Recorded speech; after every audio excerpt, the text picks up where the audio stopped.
What's up, guys? This is Trent with Crossfit Ballwin. Today we're going to go over push press for our November newsletter. Check it out.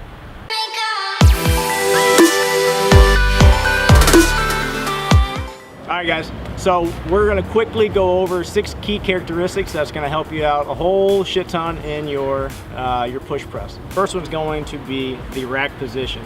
If your elbows are dropped and you don't have a stable rack position, it's going to be hard for you to dip, drive, and get out of the hole.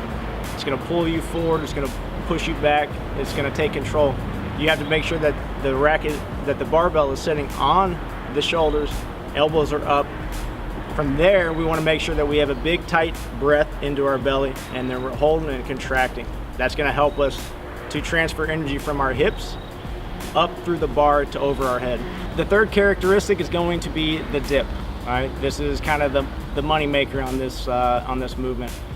A lot of times people think that they have to put a whole ton of movement into it, when you're only talking about 3 to 4 inches. Points that you're going to hit on this are going to be knees out, so screwing the heels in, right?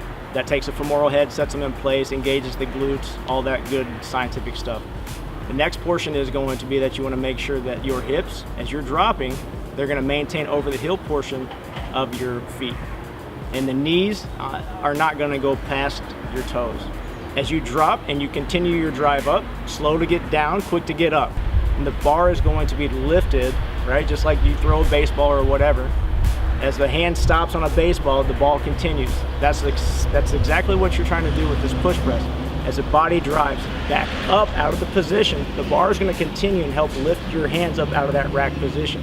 As soon as the bar starts to come up past the forehead and you've got room to clear, you need to get the head and the sternum through your shoulders so that your back muscles start to help pressure it up, right? Scapular retraction, that's what you're looking for as you're going into it.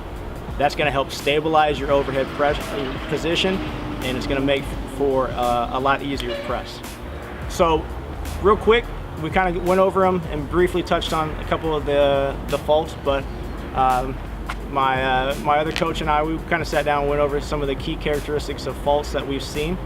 And what we see sometimes is a lot of forward bend movement with the knees. The hips stay locked into position and your knees go forward. Sometimes you can get this when people try to drop too much.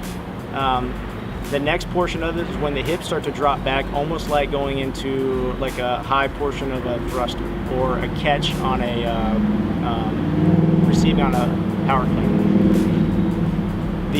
Another characteristic is that when the elbows drop into the dip position prior to driving up, what that does is it takes it off of the shoulders and puts a lot of pressure onto the elbows. Imagine that bar trying to drop maybe an inch and a half, I've seen it, and all that pressure on the ligaments instead of the stable portion of the shoulders as it drives up, right? You want to maintain those elbows up as long as possible to help carry yourself up out of the press.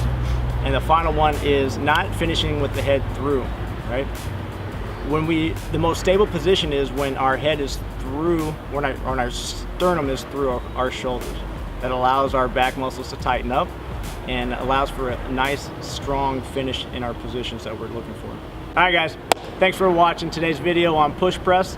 The next video for December, we're going to have a special guest.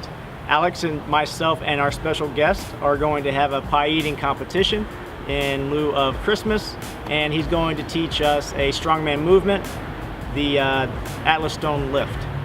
Thanks.